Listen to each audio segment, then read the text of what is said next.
ठीक है, तो हमें एक क्वेश्चन दिया गया है कि half life of phosphorus 32 is 14.3 days. It is produced in a reactor at a constant rate of this. तो वो लगातार बन रहा है इस रेट से, और उसका डिके भी स्टार्ट हो जाएगा, हमें ये पता है कि नहीं। और बस, तो मान लेते हैं decay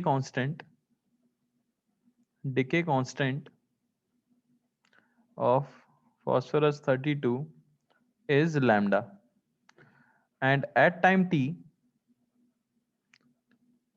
number of active nuclei of phosphorus 32, ये मान लेता हूं मैं n। तो आप देख सकते हो कि एक तो हमें दी गई है प्रोडक्शन रेट वो कांस्टेंट दी गई है जो कि है q, और एक आपको दी गई है डिसइंटीग्रेशन रेट, यानी जितने से वो डिके हो रहा होगा। क्या होगी वो होगी लैम्डा इंटू एन, एक्टिविटी उसकी उस समय पे। तो इफेक्टिव एक्यूमुलेशन रेट क्या होगी, इकट्ठा होने की रेट क्या होगी। एक्यूमुलेशन रेट अगर मैं लिखूं तो उसे हम क्या लिख सकते हैं, D N by D T, यानी rate of change of N with respect to time. ये हो जाएगा क्यू से वो प्रोड्यूस हो रहा था माइनस लेमडा एन, इससे वो डिके हो रहा है। तो इफेक्टिवली वो प्रोड्यूस कितने से हो रहा है, क्यू माइनस लेमडा एन से किसी टाइम टी पर। क्लियर है कि नहीं। अब बस आप लिख देते हो d N upon Q minus lambda N is equal to d t. Limit लगा देते हैं, टी इज इक्वल टू 0 पे कोई न्यूक्लियाई नहीं था क्योंकि प्रोडक्शन स्टार्ट नहीं हुआ था, और t is equal to t पे मान लो कि एन न्यूक्लियाई इकट्ठे हो चुके हैं। इंटीग्रेशन करना है बस हमें। इंटीग्रेट करोगे यहाँ आएगा -1 बाय लैम्डा, इंटीग्रेशन आ गया l n Q minus lambda N, जिसकी लिमिट हमें दी गई है 0 से लेके n तक, और यहाँ तो आ जाएगा t। ठीक है, तो मैं क्या लिख सकता हूँ, t की वैल्यू आ जाएगी 1 by lambda l N of Q by Q minus lambda N. ठीक है, 1 बाय लैम्डा को क्या लिख सकते हैं, क्या दिया गया था आपको, हाफ लाइफ दी गई है 14.3 डेज। ठीक है ना, तो 1 बाय लैम्डा बेसिकली हो जाएगा 14.3 T half by L N two, यानी 0.693। L N of production rate दी गई है 2.7 इंटू 10⁻⁹ है ना, और किसी भी समय पे उसकी एक्टिविटी हमें दी गई है कितनी,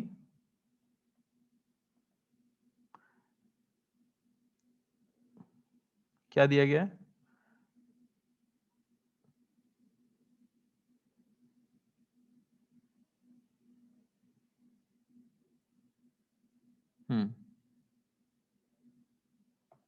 ये सिर्फ 10⁻⁹ लिया है क्या मैंने, ये 1.7 इंटू 10⁻⁹ होगा। ठीक है ना,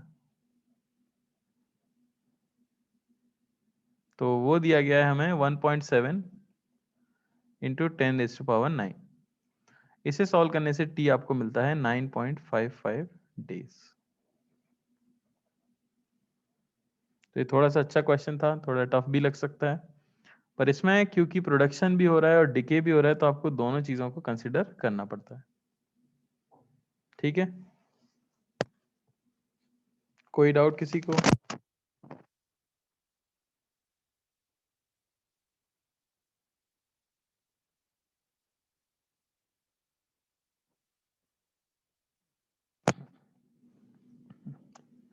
चलो एक और अच्छा क्वेश्चन कर लेते हैं।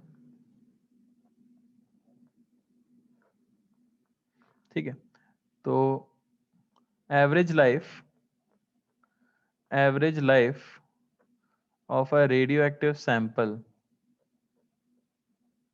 Average life of a radioactive sample is 20 millisecond. ठीक है ना, a capacitor of capacitance 100 microfarad is charged to some potential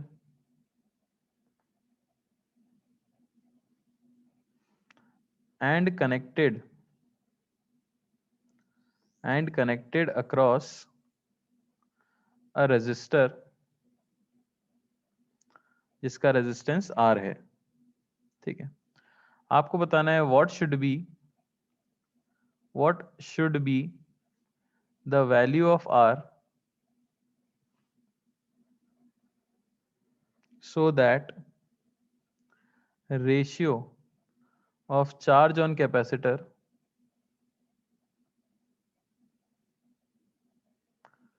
to activity of the sample remains constant with respect to time. तो पहली चीज तो मैं ये बताना चाहूंगा कि रेडियो एक्टिविटी का कैपेसिटर से कोई लेना देना नहीं है। ठीक है, दो अलग पार्ट हैं क्वेश्चन के। पहले पार्ट में आपको एक रेडियो एक्टिव सैंपल लेना है जिसका आप एक्टिविटी का फंक्शन लिख सकते हो, तो किसी भी टाइम पे क्या एक्टिविटी होगी वो आपको मिल जाएगी। दूसरे पार्ट में एक कैपेसिटर है जिसको किसी वोल्टेज से चार्ज किया गया और रजिस्टर के अक्रॉस लगा दिया, तो अब कैपेसिटर की डिस्चार्जिंग शुरू होगी, तो उसके ऊपर charge as a function of time आप लिख सकते हो। अब बस ये बताना है कि इनका रेशियो अगर हमें कांस्टेंट रखना है विद रिस्पेक्ट टू टाइम, तो आर की वैल्यू क्या होनी चाहिए। ठीक है ना, ट्राई करो। चलो देखो सॉल्यूशन। तो सबसे पहली बात तो चार्ज ऑन कैपेसिटर का एक्सप्रेशन आपको पता है। अगर वो डिस्चार्ज हो रहा है तो हम क्या कह सकते हैं, चार्ज उसके ऊपर जो आएगा वो आ जाएगा Q is equal to Q naught E की power minus lambda T discharging के लिए। ठीक है ना, यहाँ याद रखना, सॉरी ई की power minus T by tau, confuse हो गया मैं खुद ही। डिस्चार्जिंग के लिए क्या हो जाता है, ई की power minus t by tau. और एक्टिविटी ऑफ द सैंपल का एक्सप्रेशन आ जाएगा ए नॉट ई की पावर माइनस लैम्डा टी। तो इनका अगर आप रेशियो ले लेते हो क्यू बाय ए, तो ये मिलेगा हमें Q naught by A naught जो कि कांस्टेंट ही है, ई की power minus T by tau upon E की power minus lambda T.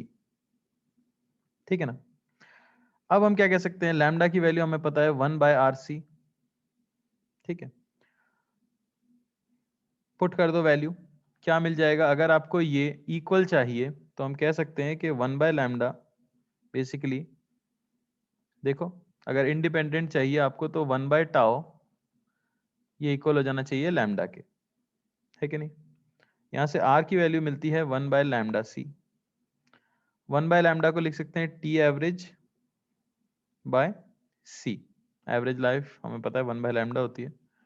Put कर दो यहाँ पे वैल्यू, ये आपको मिलेगा 20 इंटू 10 की power -3 upon 100 into 10 to the power -6, जो कि हो जाएगा 200 ओम। तो आंसर है 200 ओम। ठीक है, क्लियर है।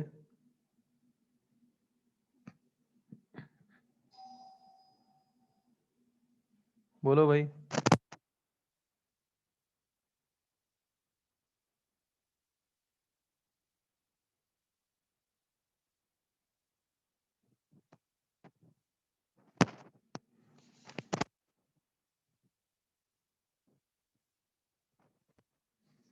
ठीक है, आगे छोटी छोटी सी हेडिंग बची है जो कि थ्योरेटिकल है मेनली, जैसे न्यूक्लियर फिजन रिएक्शन। तो न्यूक्लियर फिजन रिएक्शन किसे बोला जाता है। न्यूक्लियर फिजन रिएक्शन हम कहते हैं when a heavy unstable nuclei when a heavy unstable nuclei breaks into more stable smaller nuclei,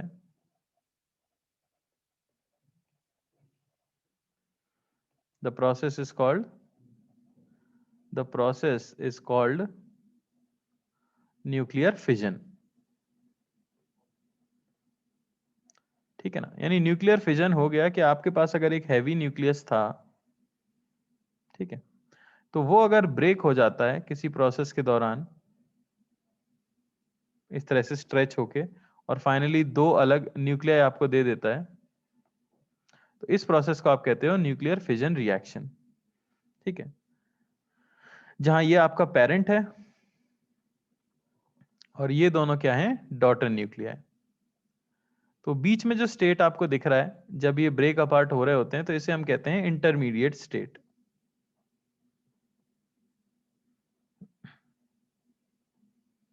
ठीक है ना। अगर मैं इसे x नाम दे देता हूं, इसे y और इसे z, तो हम सीधे सीधे कह सकते हैं कि रेस्ट मास एनर्जी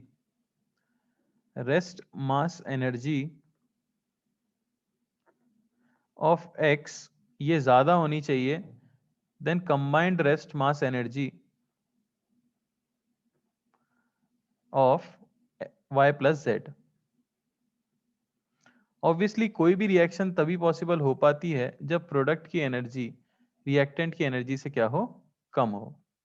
बात समझ आई? तो सेम चीज यहां पे भी वैलिड होती है। ठीक है, मैं लिख सकता हूं if final product has lower energy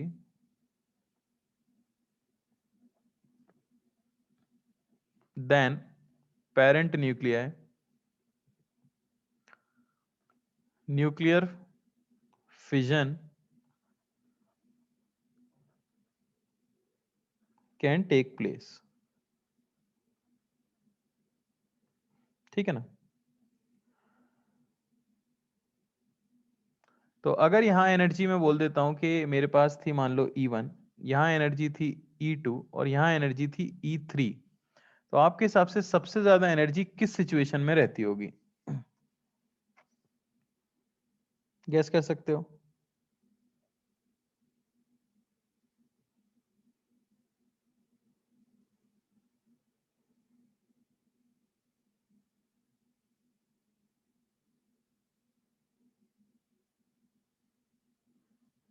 तो यही एक खास बात है। बात ये होता है कि न्यूक्लियर फिजन रिएक्शन जब आप कराने की कोशिश करते हो तो आपको कुछ एनर्जी सप्लाई करनी पड़ती है। और इसका कारण ये है कि अगर इनकी एनर्जी को प्लॉट किया जाए, अगर मैं यहाँ ले लेता हूँ अपने पेरेंट न्यूक्लियाई को और मैं बोल देता हूँ उसकी एनर्जी है E1, तो ऑब्वियसली जो फाइनल रिजल्ट होगा वो यहाँ होगा उससे कम एनर्जी पे, तो ये होगा हमारा E3।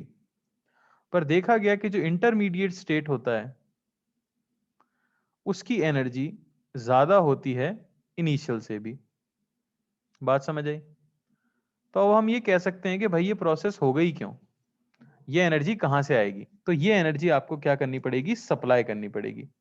इसलिए आपको पता होगा फिजन रिएक्टर होते हैं, न्यूक्लियर फिजन रिएक्टर होते हैं, जो कि क्या करते हैं बेसिकली एक न्यूक्लियस को ब्रेक कर सकते हैं। तो अगर क्लासिकल फिजिक्स के पॉइंट ऑफ व्यू से हम बात करें तो ये रिएक्शन अपने आप नहीं हो सकती। ठीक है ना, आपको कुछ ना कुछ एनर्जी सप्लाई करनी पड़ती है। ये जो इंटरमीडिएट स्टेट है, अगर न्यूक्लियस यहां तक पहुंच जाता है तो फिर वो अपने आप कन्वर्ट हो जाता है किसके अंदर, फाइनल प्रोडक्ट के अंदर। बात समझ आई? So we need to supply the barrier energy for fission to take place. क्या कहलाता है बैरियर एनर्जी?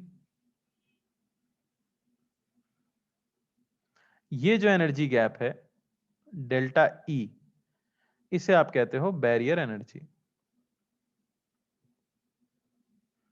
मतलब आपको उसे टूटने की कगार तक पहुंचाना पड़ेगा, आपको उसको इंटरमीडिएट स्टेट तक पहुंचाना पड़ेगा, तभी वो प्रोसेस क्या हो सकता है, आगे हो सकता है।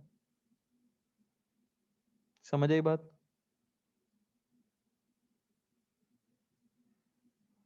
क्लियर है? तो ऑब्वियसली अगर किसी न्यूक्लियस के लिए ये बैरियर पोटेंशियल एनर्जी का गैप बहुत ज्यादा हो तो फिर वो रिएक्शन पॉसिबल नहीं हो पाती है हमारे लिए। ठीक है ना। और अपने आप भी इनका हो पाना बहुत ही मुश्किल होता है। क्यों? क्योंकि इतनी सारी एनर्जी मिल पाना अपने आप पॉसिबल नहीं होता। तो वो छोटा छोटा रेडियो एक्टिव डिके दिखाते रहते हैं पर न्यूक्लियर फिजन नहीं कर पाते। न्यूक्लियर फिजन में बड़े बड़े दो प्रोडक्ट आपको मिलने चाहिए। समझ आ रही है बात? जैसे मैं बात करूं कि यूरेनियम जब ब्रेक होता है, यूरेनियम 236 92 अगर हम ले लें, तो ये जब ब्रेक होता है तो वो आयोडीन देता है आपको 137 और 53 प्लस वाई देता है, जो भी ये सिंबल होता है 39 और 97। प्लस 2 न्यूट्रॉन देता है। बात समझ आई? तो इससे पहले आपने पढ़ा था अल्फा बीटा गामा डीके, वो सब अपने आप हो सकते हैं क्योंकि उनमें बहुत छोटे छोटे पार्टिकल्स को वो बाहर फेंक रहा है। लेकिन फिजन रिएक्शन तब कहलाएगी जब दो मेजर न्यूक्लिया वो अपने अंदर से निकाल दे रहा है। समझ आ रहा है ना? तो कंसिडरेबली काफी ज्यादा स्टेबल हो जाता है। तो इसके लिए आपको क्या करना पड़ता है? एनर्जी सप्लाई करनी पड़ती है। ये भी हो सकता है, फिर ये रिएक्शन भी होती है जहां वो बेरियम दे देता है 56 140 प्लस क्रिप्टॉन होता है अगर ये, तो शायद वो प्लस 2 न्यूट्रॉन। तो ये कहलाती है यूरेनियम की फिजन रिएक्शन। याद नहीं रखनी है, ऑब्वियसली हमेशा क्वेश्चन में दी जाएंगी, ठीक है ना? और ये प्रोसेस कहलाता है न्यूक्लियर फिजन। क्वेश्चन क्या आ सकता है आपके लिए? ऑब्वियसली एक ही क्वेश्चन बनता है पूरी चीज के ऊपर, वो है सिस्टम की क्यू वैल्यू को कैलकुलेट करना। तो क्यू वैल्यू तो आप बड़ी आसानी से बता सकते हो। क्यू वैल्यू जो हो जाएगी वो सिंपली क्या हो जाएगी? डेल्टा एम इंटू सी स्क्वायर। उसमें कुछ नई चीज नहीं है। रिएक्टेंट का मास माइनस प्रोडक्ट का मास इंटू सी स्क्वायर, उतनी एनर्जी रिएक्शन में क्या होगी? रिलीज होगी। थ्योरी क्लियर है क्या?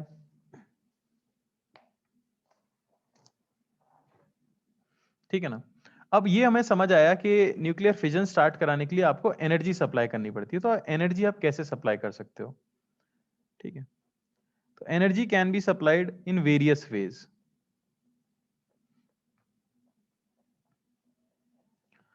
काफी सारे वे होते हैं, ठीक है। पहला तो होता है आप इसे हीट कर सकते हो, पर वो उतना प्रैक्टिकल नहीं है क्योंकि इतना ज्यादा टेम्परेचर ला पाना पॉसिबल नहीं होता। तो हमारे सिलेबस में जो है वो है neutron induced, neutron induced fission, जो कि जनरली यूरेनियम का ही फेमस है। तो क्या करते हैं, हमारे पास एक यूरेनियम का सैंपल है, उसके अंदर कई सारे न्यूक्लियाई हैं ऐसा मान लो। आप एक न्यूट्रॉन लेते हो और उसे हाईली एक्सेलरेट करा देते हो, हाईली एक्सेलरेटेड, ठीक है ना? जब ये हाईली एक्सेलरेटेड न्यूट्रॉन जाके टकराता है इन न्यूक्लियाई के साथ, तो फिर क्या होता है? न्यूक्लियर रिएक्शन होती है बेसिकली। और यूरेनियम क्या हो जाता है? ब्रेक हो जाता है। जैसे मैंने अभी दो तरीके बताए, जिन दो तरीकों से वो ब्रेक हो सकता है, वो प्रोसेस होने लग जाता है। तो आपने सप्लाई सिर्फ एक न्यूट्रॉन किया था, और मान लो ये यूरेनियम 92 236 है, और ये ब्रेक हो गया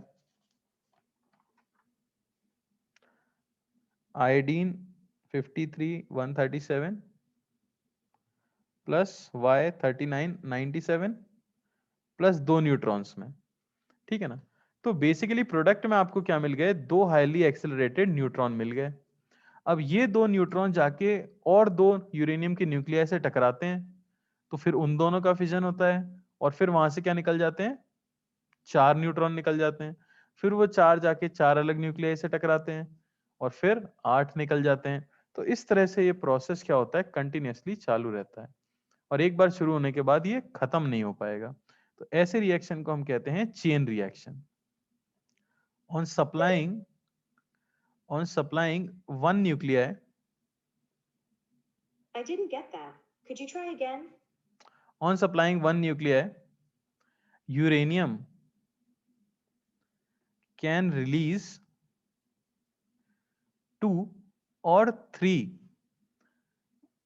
more nuclei in the product, ठीक है ना? Which again cause fission of different uranium nuclei, different uranium nuclei। और ये प्रोसेस चलता रहता है और ढेर सारी एनर्जी आपको मिलती रहती है। तो इस प्रोसेस को हम क्या कहते हैं? Chain reaction. Process is called chain reaction.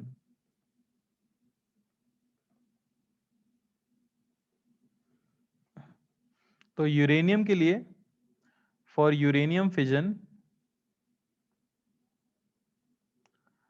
Average 2.5 neutrons are released per reaction. अब 2.5 तो नहीं निकलते हैं, या तो 2 निकलते हैं या तो 3 निकलते हैं, पर एवरेज ले लिया जाए नंबर ऑफ न्यूट्रॉन्स रिलीज का तो वो 2.5 के करीब आ जाता है। क्लियर है क्या? थ्योरी है, फॉर्मूला कुछ नहीं बदला है, फॉर्मूला बिल्कुल सेम रहने वाला है। ठीक है,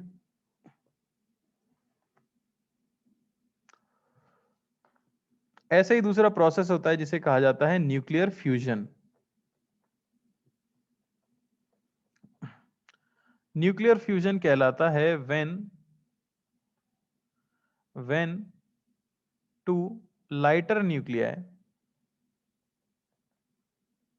combine to form a more stable nuclei। ठीक है ना? अब न्यूक्लियर फिजन के कंपैरिजन में न्यूक्लियर फ्यूजन काफी ज्यादा मुश्किल है। क्यों? क्योंकि फिजन में तो आपको एक हाईली एक्सेलरेटेड न्यूट्रॉन चाहिए, और अब जाके क्या करते हो, उसे एक रेडियो एक्टिव एलिमेंट के ऊपर गिरा देते हो, बाकी वो अपना ध्यान रख लेता है चेन रिएक्शन से, और वो रिएक्शन आगे बढ़ती रहती है। न्यूक्लियर फ्यूजन में कई सारी समस्याएं हैं। दो न्यूक्लियस, दो एटम्स बेसिकली, ठीक है ना, when atoms try to combine, जब दो एटम कंबाइन करने की कोशिश करेंगे तो इमेजिन करो, क्या न्यूक्लियर फोर्सेस उनके बीच में बहुत ज्यादा स्ट्रांग होंगे? क्या न्यूक्लियर फोर्स उनके बीच में बहुत स्ट्रांग होगा? न्यूक्लियर फोर्स बिटवीन देम बहुत स्ट्रांग नहीं होता है। वो कैसा रहता है? हल्का रहता है, छोटा रहता है। क्यों? क्योंकि भाई सेपरेशन काफी ज्यादा है। हमें पता है एटम की रेडियस न्यूक्लियस से बहुत ज्यादा होती है, और न्यूक्लियर फोर्सेस ऑलमोस्ट न्यूक्लियस के अंदर ही एग्जिस्ट कर सकते हैं या उस रेंज में एग्जिस्ट कर सकते हैं। तो यहाँ तो एटम एक दूसरे के पास आ रहे हैं, तो एटम के दोनों न्यूक्लियस के बीच का गैप तो ऑब्वियसली न्यूक्लियस की रेडियस से क्या होगा? काफी ज्यादा होगा। तो न्यूक्लियर फोर्सेस काफी ज्यादा वीक होते हैं। ठीक है, हालांकि वो दोनों क्या चाह रहे हैं कि ये दोनों न्यूक्लियाई कंबाइन हो जाए। दूसरी चीज, there is strong electron electron repulsion. अरे है कि नहीं? दोनों एटम्स जब पास आएंगे तो इलेक्ट्रॉन एक दूसरे को धक्का मार रहे होंगे, क्योंकि उनके ऊपर सिमिलर चार्ज है, वो एक दूसरे को अपोज कर रहे होते हैं। Similarly there is strong nucleus nucleus repulsion भी होता है। क्यों? क्यों होता है, कोई बता सकता है? क्योंकि both are positively charge, both nuclei are positively charged. कोई भी न्यूक्लियस हमेशा पॉजिटिवली चार्ज ही होता है, तो उनके बीच में स्ट्रॉन्ग रिपल्शन भी हो रहा होता है। तो इतनी सारी समस्याएं हैं, ठीक है ना, जिससे कि क्या होता है, ये प्रोसेस हो पाना बहुत आसान नहीं होता। तो हम कैसे करा सकते हैं? At very high temperature, at very high temperature, और वेरी हाई से मेरा मतलब है 10⁹ केल्विन, अंदाजा लगा सकते हो। एट वेरी हाई टेम्परेचर, और थोड़ा अंदाजा लगाने के लिए मैं बता सकता हूं कि temperature of sun is 1.5 into 10⁻7 kelvin. समझ आ रही है बात? लेकिन इतने हाई टेम्परेचर पर क्या क्या होता है? All electrons escape the atoms and we get plasma.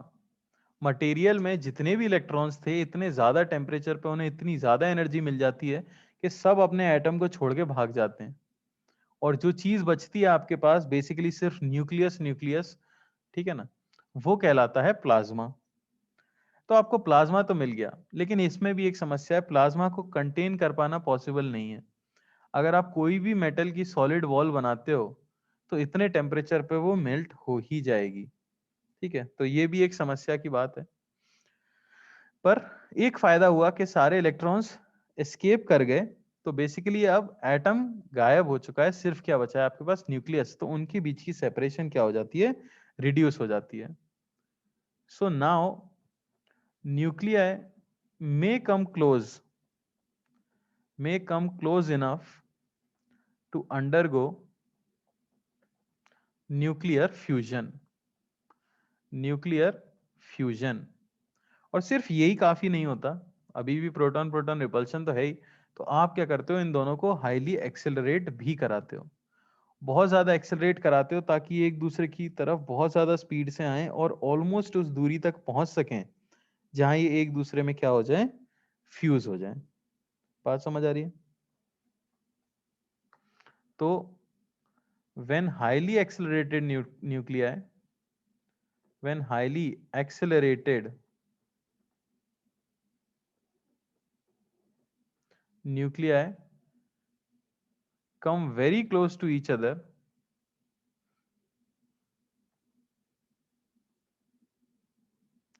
nuclear fusion can take place.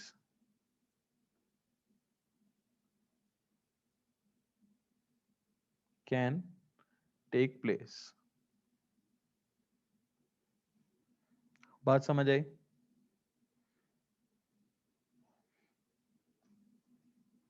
ठीक है, ऐसी सारी रिएक्शंस, न्यूक्लियर रिएक्शंस जो टेम्परेचर डिपेंडेंट पे हैं, these temperature dependent, these temperature dependent reactions are called thermonuclear reaction. Thermonuclear reaction, ठीक है ना? तो ये है फ्यूजन की गाथा। बात समझ आई? तो एक चीज इसमें ध्यान रख सकते हो अगर पॉसिबल हो तो, ठीक है ना, लाइक फ्यूजन इन सन, जो सन है आपका, उसमें इतनी सारी एनर्जी निकल रही है क्योंकि उसमें लगातार फ्यूजन हो रहा होता है, हाइड्रोजन हाइड्रोजन कंबाइन करते हैं और आपको देते हैं एक ड्यूट्रॉन या ड्यूटेरियम, ठीक है ना, प्लस एक न्यूट्रिनो, फिर 2H, ये कंबाइन एक और हाइड्रोजन के साथ करता है और आपको देता है He3 प्लस एक गामा रे, फिर He3 प्लस He3 ये कंबाइन करता है और आपको देता है हीलियम प्लस 2H1। तो ये रिएक्शन लगातार किसके अंदर हो रही होती है, सन के अंदर हो रही होती है। ऑब्वियसली आपको याद नहीं रखनी है, ठीक है ना, ढेर सारी एनर्जी बस निकलती है एक तरह से। फ्यूजन का मतलब है बस दो लोग क्या करें, कंबाइन कर जाएं, सिर्फ इतना ध्यान रखो, वो काफी है। और इन लैब, अपनी धरती के ऊपर, in lab only fusion of deuterium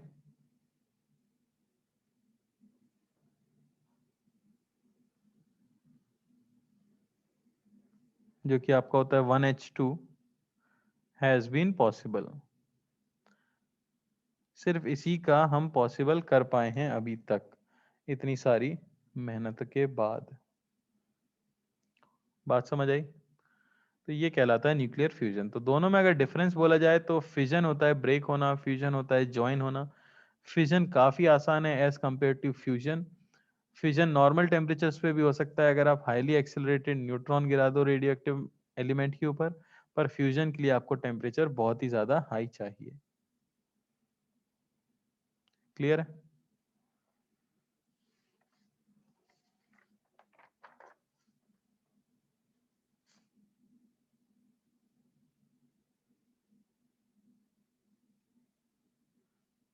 चलो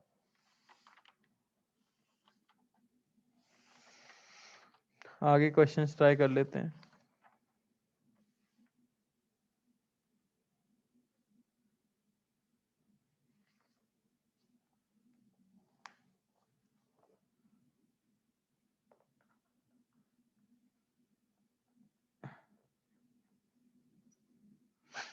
ठीक है, तो क्वेश्चन है व्हेन चारकोल इज प्रिपेयर्ड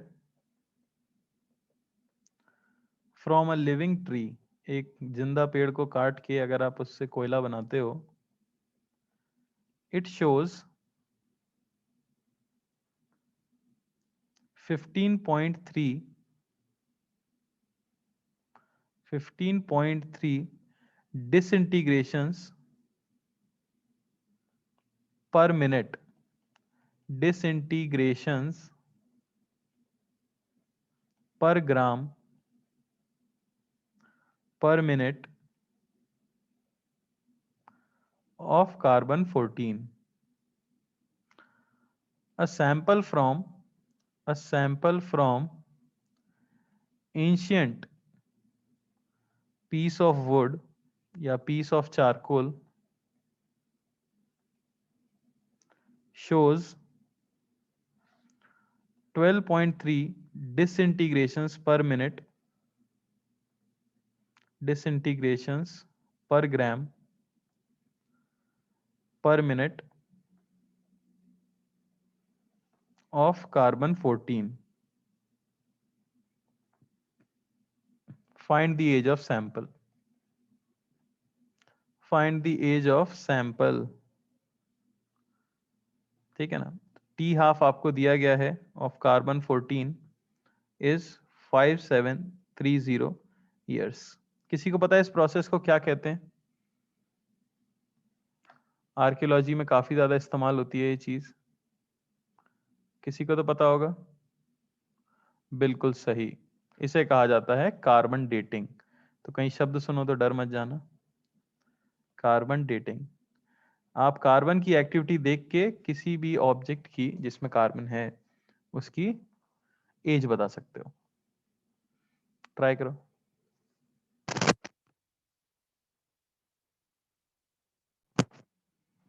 चलो देखो, तो हमें दी गई है भाई इनिशियल एक्टिविटी एकदम जब लिविंग ट्री होता है तो होती है 15.3, और अब ट्री कई समय पहले मर गया है तो अब एक्टिविटी बची है 12.3, और आपको दी गई है हाफ लाइफ जो कि है 5730 ईयर्स. ठीक है, लैम्डा कैलकुलेट कर लेते हैं सबसे पहले. तो ln2 बाई टी हाफ यानी 0.693 बाय 5730 ईयर्स इनवर्स. ये आपके पास आ गया भाई लैम्डा. ठीक है ना? अब आपको पता है कि एक्टिविटी का फॉर्मूला है a is equal to A naught E की power minus lambda into T. यहां मैं ln ले लेता हूं तो ln a by A naught ये होना चाहिए माइनस लैम्डा टी, या हम कह सकते हैं लैम्डा टी ये हो जाना चाहिए ln of A naught by A. ठीक है ना? तो पुट कर दो अगर आप वैल्यू तो ये आ जाएगा ln ऑफ 15.3 बाय 12.3. ठीक है ना? ये क्या हो जाना चाहिए lambda T 0.616931 0.693 upon 5730 into T. ठीक है, इसकी वैल्यू हमें दे दी गई है. इसकी वैल्यू हमें दी गई है 0.218 इंटू 5730 अपॉन 0.693, और ये आपको मिलेगा 1804 ईयर्स. ठीक है ना? तो क्वेश्चन में ये उल्टा होना चाहिए माइनस साइन के साथ. ठीक है,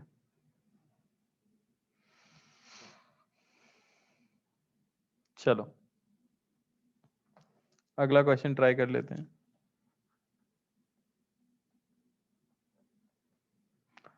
तो a solution containing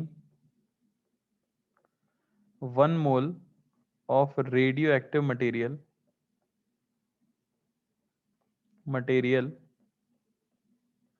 ठीक है ना, जिसका टी हाफ आपको दिया गया है 14.3 days,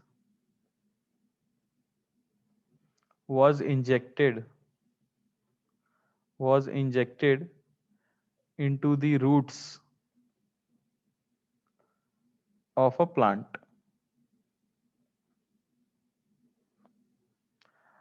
After 70 hours, the activity was measured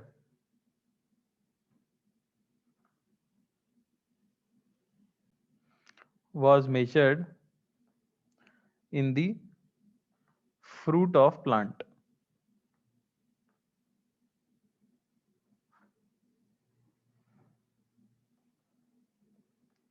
The activity was 1 microcurie. तो आपको बताना है what percentage या what percent of activity is transmitted from root to the fruit in steady state. अच्छा, एक चीज मैं बता देना चाहता हूँ, ये जितने भी क्वेश्चन हम कर रहे हैं आज, ये सभी जेई एडवांस के पॉइंट ऑफ व्यू से हैं, मेडिकल के लिए कतई नहीं है और मेंस के लिए भी नहीं है। ठीक है, ट्राई करो। हाँ भाई देखो, तो सबसे पहले तो हमें दिया गया है कि नंबर ऑफ न्यूक्लियाई कितने हैं, 1 मोल डाला गया है, यानी कि 6 × 10⁻23 एटम्स हैं आपके पास। ठीक है ना, हाफ लाइफ दी गई है और टाइम इंटरवल दिया गया है। एक्टिविटी क्या होती है किसी भी समय पे, ए, ये होती है लैम्डा इंटू एन। तो मुझे पता करना है कि 70 आवर्स के बाद कितने एक्टिव न्यूक्लियाई बचे होंगे, तो हम यूज कर लेंगे n बराबर n नॉट ई की पावर माइनस लैम्डा टी। ठीक है ना, वैल्यू लिख देते हैं अगर, तो आपको मिलेगा n, ये होना चाहिए n नॉट यानी 6 × 10⁻23 into e to the power minus lambda t. समझ आया कि नहीं, कितना आ जाएगा, ये आ जाएगा 6 × 10⁻23 इंटू ई की पावर माइनस 0.693 इंटू 70 अपॉन 143, जो बेसिकली 14.3 है, इंटू 24। ठीक है ना, कन्वर्ट कर दिया है सिर्फ।